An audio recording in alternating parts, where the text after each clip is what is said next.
অঞ্চুরি চ্যানেলে সাথে আছি আমি শ্রী। আজকে পড়ব ডাইনি গল্পের দ্বিতীয় পর্ব। তাহলে চলো শুরু করা যাক।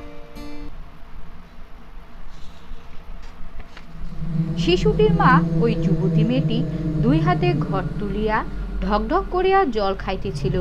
তাহার হাত হইতে ঘটিটা খসিয়া গেল। সে আতঙ্কিত বিবর্ণ মুখে বৃদ্ধার বিস্ফারিত দৃষ্টি ক্ষুদ্র চোখের দিকে চাহিয়া বলিয়া উঠিল, এটা তবে রামনগর? তুমি সেই? সে ডুকরিয়া কাঁদিয়া উঠিল। ছেলেটিকে ছৌ মারিয়া কুড়াইয়া লইয়া যেন পক্ষিণীর মতন ছুটিয়া পলাইয়া গেল। কিন্তু সে কি করিবে? আপনার বুকখানাকে তাহার নিজের জীর্ণ আঙ্গুলের নখ দিয়া চিবিয়া ওই লোকটাকে বাহির করিয়া দিতে ইচ্ছা করে। জীবটাকে কাটিয়া ফেলিতে পারিলে কিছু বলিতে পরিত্রাণ পায়। ছি ছি ছি ছি ছি, কাল সে গ্রামের পথে বাহির হইবে কোন মুখে? লোকে কেহ কিছু বলিতে সাহস করিবে না, সে তাহা জানে। কিন্তু তাহাদের মুখে চোখে যে কথা ফুটিয়া উঠিবে তাহা সে চোখে দেখিবে কি করিয়া? ছেলে মেয়েরা এমনিতেই তাহাকে দেখিলে পলাইয়া যায়। কেহ কেহ কাঁদিয়া ওঠে। আজিকার ঘটনার পর তাহারা বোধ হয় আতঙ্কে জ্ঞান হারাইয়া পড়িবে যাইবে। ছি ছি ছি ছি ছি ছি। এই লজ্জায় একদা সে গভীর রাতে আপনার গ্রাম ছাড়িয়া পলাইয়াছিল। সেই দিনের কথা স্পষ্ট মনে আছে। তখন সে তো অনেক ডাগর হইয়াছে। তাহারই বয়সী তাহাদেরই স্বজাতিয়া সাবিত্রীর পূর্ব দিন রাত্রে খোকা হইয়াছে। সকালে সে দেখিতে গিয়াছিল। সাবিত্রী তখন ছেলেটিকে লইয়া বাহিরে রোদ্রে আসিয়া বসিয়া গায়ে রোদ লাগাইতেছিল। ছেলেটি শুইয়াছিল কাঁথার উপর। কালো চকচকে কি সুন্দর ছেলেটি! ঠিক এমনিভাবেই, ঠিক আজিকার মতোই সেদিনও তাহার মনে হইয়াছিল ছেলেটিকে লইয়া আপনার বুকে চাপিয়া নরম ময়দার তালের মতন ঠাসিয়া ঠোঁটে ঠোঁট দিয়া চুমায় চুমায় তাহাকে খাইয়া ফেলে। তখন সে বুঝিতে পারিত না, মনে হইত এ বুঝি কোলে লইয়া আদর করিবার স্বাদ। সাবিত্রীর শাশুড়ি হা হা করিয়া ছুটিয়া আসিয়া সাবিত্রীকে তিরস্কার করিয়াছিল। বলি, ওলো আক্কেল খাকি হারামজাদি, খুব যে ভাবি স্বামীর সঙ্গে মশকরা জুড়েছিস। আমার বাছার যদি কিছু হয় তবে তোকে বুঝাবো আমি। হ্যাঁ। তারপর বাহিরের দিকে আঙ্গুল বাড়াইয়া তাহাকে বলিয়াছিল, বেরো হারামজাদি, চোখ দেখো দেখি। সাবিত্রী ছেলেটিকে তাড়াতাড়ি বুকে ঢাকিয়া দুর্বল শরীরে থরথর করিয়া কাঁপিতে কাঁপিতে ঘরের মধ্যে পলাইয়া গিয়াছিল। দুঃখে আহত হইয়া সে চলিয়া আসিয়াছিল। বারবার সে মনে মনে বলিয়াছিল, ছি ছি, সে নাকি ডাইনি। কিন্তু তাই বলিয়া কি সে সাবিত্রীর ছেলের অনিষ্ট করিতে পারে? ছি ছি, ভগবানকে ডাইনি বলিয়াছিল, তুমি ইহার বিচার করিবে। 100 বছর পরমায়ু দিও তুমি সাবিত্রীর খোকাকে। দয়া করিয়া প্রমাণ করিয়া দিও সাবিত্রীর খোকাকে আমি কত ভালোবাসি। কিন্তু অপরাহ্নে বেলা হইতে না হইতেই তাহার অর্থজ্ঞ বিষময় দৃষ্টি ক্ষুধার কলঙ্ক অতি নির্মলভাবে সত্য বলিয়া প্রমাণিত হইয়া গিয়াছিল। সাবিত্রীর ছেলেটি নাকি ধনুকের মতন বাকিয়া গিয়াছে, আর এমনভাবে কাতরাইতেছে যে ঠিক যেন কেহ তাহার রক্ত চুষিয়া লইতেছে। লজ্জায় সে পালাইয়া গিয়া গ্রামের শ্মশানে জঙ্গলের মধ্যে সন্তর্পণে আত্মগোপন করিয়া বসিয়াছিল। বারবার মুখের থুথু মাটিতে ফেলিয়া দেখিতে চাইছিল কোথাও রক্ত আছে নাকি। গলায় আঙুল দিয়া বমি করিয়াও দেখিতে চাইয়াছিল, বুঝিতে চাইয়াছিল। সেই দিন সে নিঃসন্দেহে বুঝিতে পারিতেছে আপনার অপার নিষ্ঠুর শক্তির কথা। গভীর রাতে সে সেদিন বোধহয় চতুর্দশী ছিল। হ্যাঁ, চতুর্দশী তো। বাকুলের তারা দেবী তলায় পুজোর ঢাক বাজিতেছিল। জাগ্রত মা তারা দেবী। পূর্ণিমার আগের প্রতি চতুর্দশীতে মায়ের পূজা হয়, কিন্তু মা তারাও তাহাকে দয়া করে নাই। কতবার সে মানত করিয়াছে, মা তাহাকে ডাইনি হইতে মানুষ করিয়া দাও, আমি তোমাকে বুক চিরিয়া রক্ত দিব। কিন্তু মা মুখ তুলিয়া চাহেন নাই। একটা দীর্ঘ নিঃশ্বাস ফেলিয়া বৃদ্ধার মন দুঃখে হতাশায় উদাস হইয়া গেল। মনের সকল কথা ছিন্ন সূত্র বুড়ির মতন শিথিলভাবে দোল খাইতে খাইতে ভাঙিয়া কোন নিরুদ্দেশ লোকে হারাইয়া যাইতেছে। ক্ষুদ্র ক্ষুদ্র চোখের পিঙ্গল তারার অর্থহীন দৃষ্টি জাগিয়া উঠিল। সে সেই দৃষ্টি মেলিয়া ছাতি ফাটার মাঠের দিকে চাহিয়া বসিয়া রহিল। ছাতি ফাটার মাঠ ধুলায় ধূসর, বাতাস্তব্ধ।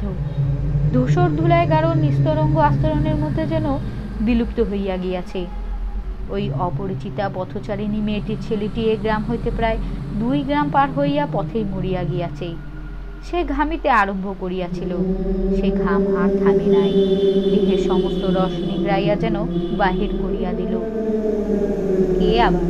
ওই সর্বনাশিনী মেয়েটি বুক চাপড়াইতে চাপড়াইতে বলিয়াছে, কেন গেলাম গো ওই ডাইনির কাছে, কেন গেলাম, আমি কি করিলাম গো। লোকে শিহরিয়া উঠিল, তাহার মৃত্যু কামনা করিল। একবার কয়েকজন জোয়ান ছেলে তাহাদিওকে শাস্তি দেবার জন্য ঝর্ণাটার কাছে আসিয়াও জুটিল। বৃদ্ধা ডাইনি ক্রোধের সাপিনীর মতন ফুঁসিয়া উঠিল। সে তাহার কি করিবে? সে আসিল কেন? তাহার চোখের সম্মুখে এমন সরল লাবণ্য কোমল দেহ ধরিল কেন? অকস্মাৎ অত্যন্ত ক্রোধে সে একসময় চিলের মতন চিৎকার করিয়া উঠিল তীব্র তীক্ষ্ণ স্বরে। সেই চিৎকার শুনিয়া পলাইয়া গেল, কিন্তু এখনো সে ক্রুদ্ধ অজগরের মতন ফুঁসিতেছে। তাহার অন্তরের বীজ যেন উদরাগার হইতেছে, তাহার আগেই গিলিতেছে। কখনো তাহার হি হি করিয়া হাসিতে ইচ্ছা হইতেছে, আবার কখনো ক্রুদ্ধ চিৎকারে ওই ছাতি ফাটার মাঠটা কাঁপাইয়া তুলিবার ইচ্ছা জাগিতেছে। ক্ষুধাবোধ আজ বিলুপ্ত হইয়া গিয়াছে, রান্না বান্নাও আজ দরকার নাই। এসে একটা গোটা শিশুর রক্ত অদৃশ্য শোষণে পান করিয়াছে। ঝিরঝির করিয়া বাতাস বহিতেছিল। শুক্লা নবমীর চাঁদের জ্যোৎস্নায় ছাতি ফাটার মাঠ একখানা সাদা ফরাসের মতন পড়িয়া আছে। কোথাও একটা পাখি অশ্রান্ত ভাবে ডাকিয়া চলিয়াছে, চোখ গেল, চোখ গেল। আম গাছগুলির মধ্যে ঝিঝি পোকা ডাকিতেছে। ঘরের পিছন ঝর্ণার ধারে 2টি লোক যেন মৃদু গুঞ্জনে কথা কহিতেছে। আবার সেই ছেলেগুলো তাহার কোনো অনিষ্ট করিতে আসিয়াছে নাকি? অতি সন্দর্ভিত মৃদু পদক্ষেপে বৃদ্ধা ঘরের কোণে আসিয়া উঁকি মারিয়া দেখিল, না, তাহারা নয়, এ বাউরিদের সেই স্বামী পরিত্যাগটা উচ্ছল। মেয়েটা আর তাহারই প্রণয়মুগ্ধ বাউরি ছেলেটা। মেয়েটা বলিতেছে, না, কে আবার আসবে এখনই, আমি ঘরে যাব। ছেলেটা বলিল, হ্যাঁ, এখানে আসছে লোকে, দিনে কেউ আসে না, তা রাতে। তা হোক, তোর বাবা যখন আমার সংজ্ঞা দেবে না, তোর এখানে কেন থাকবো আমি? ছি ছি ছি ছি, কি লজ্জা গো, কোথায় যাইবে সে? যদি তাই গোপনে দুজনে দেখা করিতে আসিয়াছে, তবে মরিতে এখানে কেন? তাহার এই বাড়িতে আসিল না কেন? তাহার মতো বৃদ্ধাকে আবার লজ্জা কি? কি বলিতেছে মেয়েটা? বাবা মা বিয়ে না দেয় তাতে তোমাতে ভিন গায়ে গিয়ে বিয়ে করে সংসার পাতবো, তোকে না নইলে আমি বাঁচবো না। মরণ, ছেলেটার পছন্দ। ওই কুপোর মতন মেয়েটাকে উহার এত ভালো লাগিল। তাহার মনে পড়িয়া গেল তাহাদের গ্রাম হইতে দেশক্রোধ দূরের বোলপুর শহরের পানওয়ালার দোকানে সেই বড় আয়নাটা। আয়নাটার মধ্যে লম্বা লম্বা চিপচিপে 14-15 বছরের একটি মেয়ের ছবি। এক মাথা রুক্ষ চুল, ছোট কপাল, টিকালো নাক, পাতলা ঠোঁট, চোখ 2টি ছোট, তারা 2টি খয়রা রঙের, কিন্তু সে চোখের বাহার ছিল বৈকি। আয়নার দিকে তাকাইয়া সে নিজের ছবি দেখিতেছিল। তখন আয়না তো ছিল না, আয়নাতে আপনার ছবি সে তখনও কোনোদিন দেখে নাই। আরে তুই আবার কে রে, কোথা থেকে এলি? লম্বা চওড়া এক জোয়ান পুরুষ তাহাকে প্রশ্ন করিয়াছিল। আগের দিন সন্ধ্যায় সে সবে বোলপুর আসিয়াছিল। সাবিত্রীর ছেলেটাকে খাইয়া ফেলিয়া সেই চতুর্দশীর রাতেই গ্রাম ছাড়িয়া বোলপুরে আসিয়া আশ্রয় লইয়াছিল। লোকটাকে দেখিয়া তাহার খারাপ লাগে নাই, কিন্তু তাহার কথার ঢংটা বড় খারাপ লাগিয়াছিল। নিষ্ফলক দৃষ্টিতে তাহার দিকে চাহিয়া বলিয়াছিল, কেনে, জেঠা থেকে আসি না কেনে, তাতে তোমার কি? আমার কি? 1 কিলে তোকে মাটির ভেতর বসিয়া দিব, দেখেছিস কিল? ক্রুদ্ধ হইয়া দাঁতে দাঁত চাপিয়া সে ওই লোকটির দেহের রক্ত শোষণ করিবার কামনা করিয়াছিল। কালো পাথরের মতো নিটল শরীর, জিভের নিচে ফোয়ারা হইতে জল ছুটিয়াছিল। কোন উত্তর না দিয়া তীব্র তীর্যক ভঙ্গিতে লোকটার দিকে চাহিতে চাহিতে সে চলিয়া আসিয়াছিল। সেদিন সূর্য ডুবিবার সঙ্গে সঙ্গে পূর্ব দিকে চুনে হলুদে রঙের প্রকাণ্ড থালার মতন নিটল গোলচাঁদ উঠিতেছিল। বোলপুর পুকুরের একেবারে শেষে রেল লাইনের ধারে বড় পুকুরটার বাঁধা ঘাটে আশা বসিয়া আঁচল হইতে মুড়ি খাইতে খাইতে সে ওই চাঁদের দিকেই চাহিয়াছিল। চাঁদের আলো তখনও দুধরণ হইয়া উঠে নাই, ঘোলাটে আবছা আলোয় চারিদিক ঝাপসা দেখাইতেছে। সহসা কে আসিয়া তাহার সম্মুখে দাঁড়াইতেই চমকিয়া উঠিল। সেই লোকটা হি হি করিয়া হাসিয়া বলিল, আজও বেশ মনে আছে। হাসির সঙ্গে সঙ্গে তাহার গালে দুইটি টোপ খাইয়াছিল। হাসিলে তাহার গালে টোপ খাইত। সে বলিয়াছিল, কথার জবাব না দিয়া পালিয়া চলিয়েলি কেন রে? সে বলিয়াছিল, এই দেখ, তুমি যাও বলছি, নইলে আমি চেঁচাবো। চেঁচাবি? দেখছিস পুকুরের পাক, টুটি টিপে তোকে পুঁতে দেব ওই পাকে।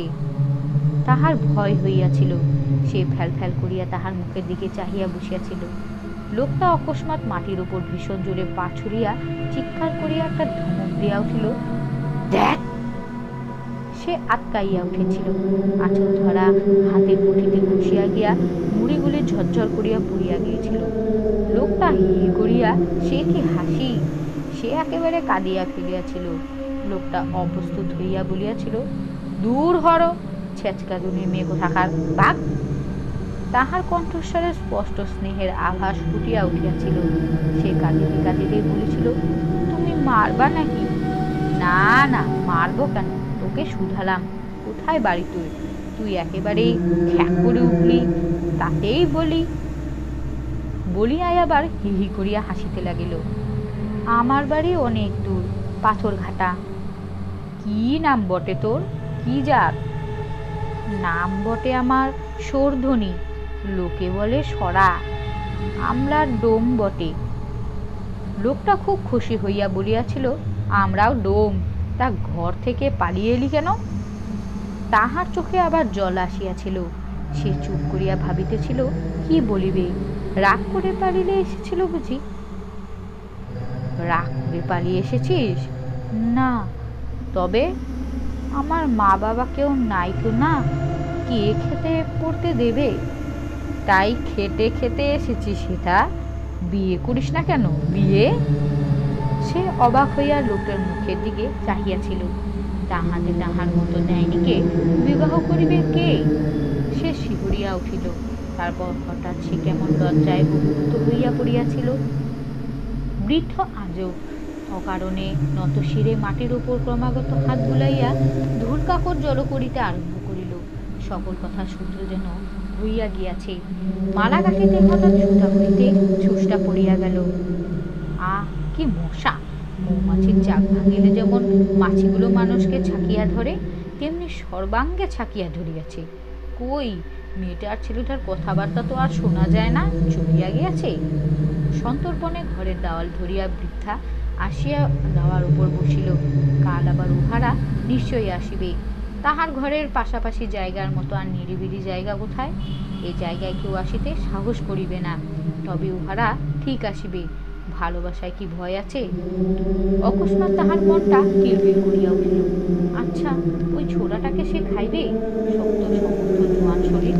সঙ্গে সঙ্গে শিহরিয়া উঠিয়া বারবার সে ঘাড় নাড়িয়া অস্বীকার করিয়া উঠিল, না না না। কয়েক মুহূর্ত পরে সে আপন মনে ঘুরিতে আরম্ভ করিল। তারপর বুড়িয়া উঠোনে ক্রমাগত ঘুরিয়া বেড়াইতে শুরিয়া করে দিল। সে মার ধরিতেছে। আজ যে সে একটা শিশুকে খাইয়া ফেলেছে, আজ তো ঘুমাইবার তাহার উপায় নাই।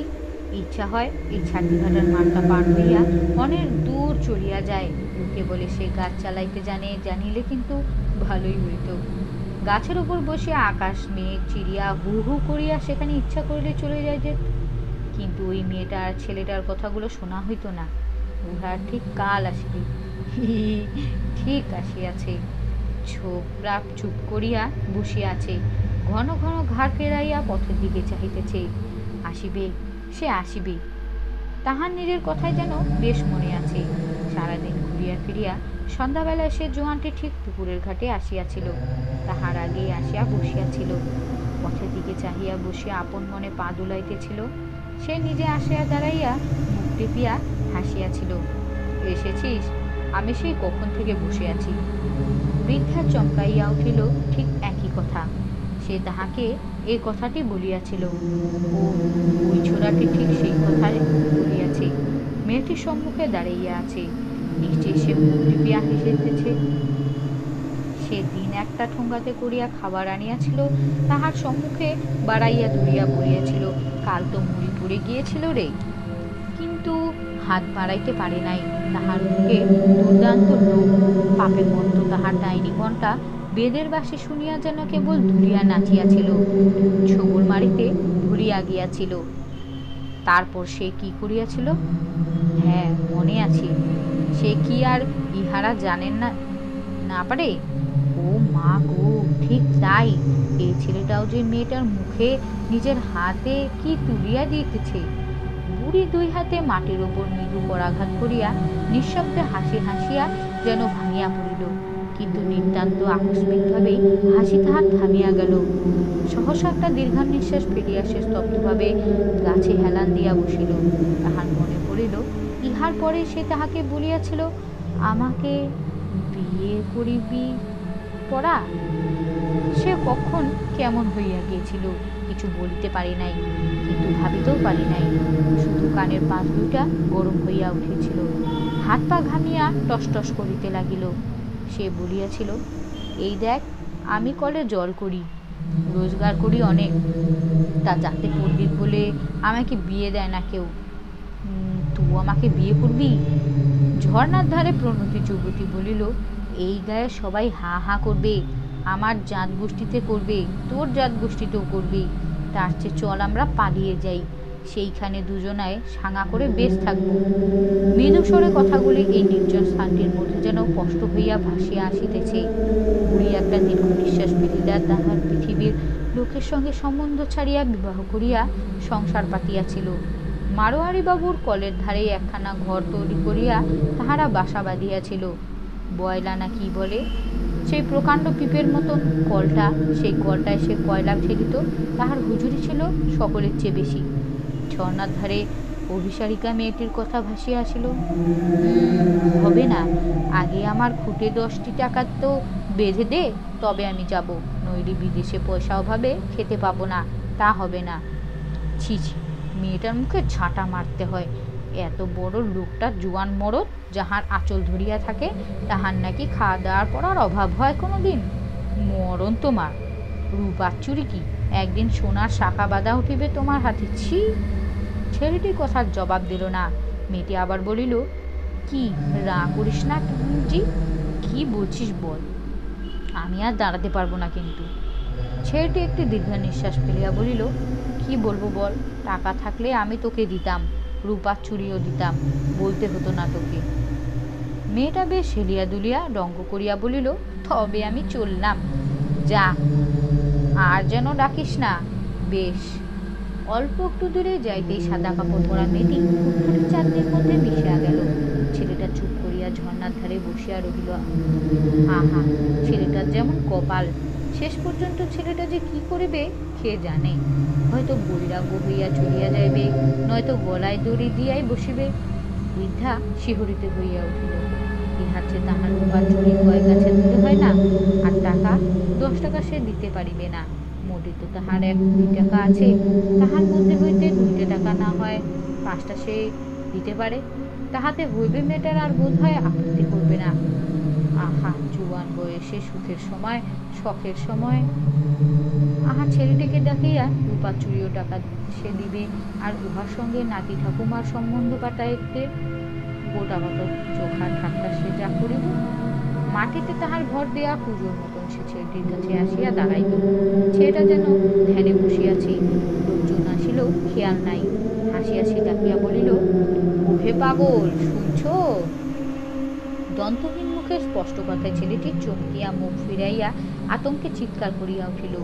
পর মুহূর্তে লাফ দিয়া উঠিয়া সে প্রাণপণে ছুটিতে আরম্ভ করিল। মুহূর্তে বৃদ্ধার অভাবনীয় পরিবর্তন হইয়া গেল। বৃদ্ধা মার্জারির মতন ফুলিয়া উঠিয়া সে উড়িয়া উঠিল, মর মর, তুই মর। সঙ্গে সঙ্গে ইচ্ছা হইল ক্রুদ্ধ শোষণে ইহার রক্ত মাংস মেদ মজ্জা সব নিঃশেষে শুষিয়া খাইয়া ফেলে। ছেলেটা একটা আর্তনাদ করিয়া বসিয়া পড়িল। পর মুহূর্তেই আবার উঠিয়া খুঁড়িতে খুঁড়াইতে পলাইয়া গেল। পরদিন বিদ্রোহের পূর্বেই গ্রামখানা বিস্ময়ে সংশয়ে স্তম্ভিত হইয়া গেল। সর্বনাশে নিদায়িনী বাউরিতের একটা ছেলে বান মারিয়াছে। ছেলেটা সন্ধ্যায় বিছানায় নির্ঝর্ণার ধারে। মানুষের হেরস লোলুপা রাক্ষসী গন্ধে আকৃষ্ট বাঘিনীর মতন জানিতে পারিয়া নিঃশব্দে পদসঞ্চারে আসিয়া সম্মুখে দাঁড়াইয়াছিল। ভয়ে ছেলেটি ছুটিয়া পালাইবার চেষ্টা করিয়াছিল, কিন্তু রাক্ষসী তাহাকে বান মারিয়া ফেলিয়া দিয়াছে। অতি তীক্ষ্ণ একখানা বান মন্ত্রপুত করিয়া নিক্ষেপ করিতে সেটা আসিয়া তাহার পায়ে গভীর হইয়া বসিয়া গিয়াছে। আনিয়া বাহির করিয়া ফেলিতে সে কি রক্তপাত! তাহার পরে প্রবল জ্বর, আর কে কে যেন তাহার মাথা ও পায়ে চাপ দিয়া তাহার দেহখানি ধনুকের মতন পাকাইয়া দিয়া দেহের রস নিংড়াইয়া লইতেছে। সে তাহার আর কি করিবে? টাটা, আজ এটুকুই। পরবর্তী পর্বে আবার আরেকটি গল্প পড়ব।